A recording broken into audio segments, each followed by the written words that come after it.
We are here with John, also a plumber. John is installing our Wabasco. He's a certified installer, and we are... What did you just find here, John? You want to show us? Looking at the fuel pickup on this, I have a couple different ideas on what's going to be the most efficient, because I'm not a fan of the size of the auxiliary pickup. Do you want to show us why again, the why that doesn't make sense to you? Basically, show my gory scar there. This is the ideal size pickup, so it's 2 millimeters. This is 4 millimeters. Okay. And my fear is that we lose prime if I don't get a smaller diameter pickup in there. Okay. So there's a couple different options. I'm really hoping that I don't have to... Want to pull that thing off and see what says hole that is? I'm hoping that I don't have to... Like, yeah, the ideal situation is I put it in the top of the tank. Okay. Or on the Fords, I have a little adapter that goes into the fuel filler neck. Okay. And then this thing can go down into the tank. So it's just a little sleeve.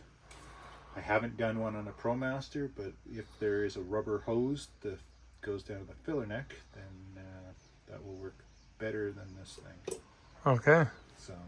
So in the piece that you just showed me was what? That's an aftermarket one that you go... Yeah, this is what you'd buy from people that sold you the heater to connect your fuel pickup. My concern is we're going to possibly, on the Fords, you lose prime. Okay. And you end up with an airlock in there. So then it won't start. Yeah, then you'll have to keep relighting the heater.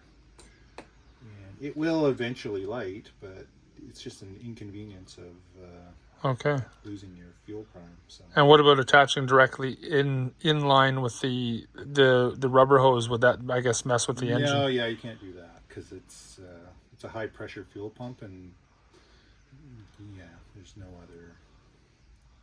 In the perfect world, that's great, except for the port is too big. And you could and you can't really seal down, but there's a corrugated plastic hose in there because the way this fuel thing is, this basically the fuel pump. Okay. It is spring loaded, and everything's got a flex, so that's why it's got a corrugated hose on there. Okay.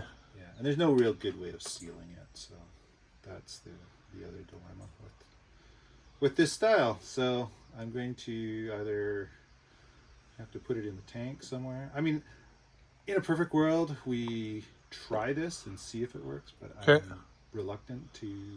I'm fearful that you're going to have the odd, and it's going to be, if you're using it every day, it's probably not going to be an issue. But if you're using it, every few months, then that first light is going to probably light until you suck the fuel from the line to the heater, and then once that fuel is used up, then it's going to shut itself off, and then you're going to have to try and relight it 2 or 3 times before it'll light again. So that's okay.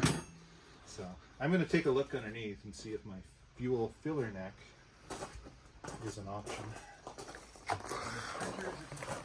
So this is my ProMaster. We emptied pretty much everything out of it. We brought the bike in with it. So the goal is to be able to have where this is a moto van, but also a nice high-end unit. So this one is specifically our demo unit. We are